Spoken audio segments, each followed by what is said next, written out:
EAMCET స్ట్రెస్సా? Testonic.ai ని try చేయండి. Free mock test, custom test, AI insights మరియు పర్ఫార్మెన్స్ ట్రాకింగ్ కూడా.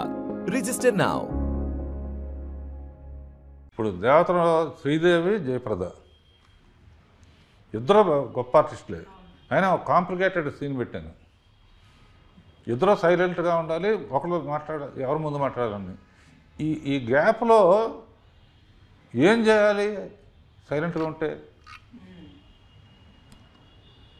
ఎంత గొప్ప నటులైనా కూడా కొన్ని ఇబ్బంది ఉంటాయి కదా. అప్పుడు చూచాక మీరేం చేస్తారు చూడండి అని చెప్పి నేను కొన్ని సజెషన్స్ ఇవ్వటం, అంతే కదా. ఇద్దరు గొప్పవాళ్ళు. సో వాళ్ళు 50% చేస్తే 50% డైరెక్టర్ కూడా చెప్పాలి. అందుకనే నాకు ఇందాక అన్నానంటే డైరెక్షన్ అనేది నా ప్యాషన్ అనమాట. మా ఫాదరు ప్రేమనగర్ తీశాడు, అలాంటి సినిమాని తీయలేకపోయానే.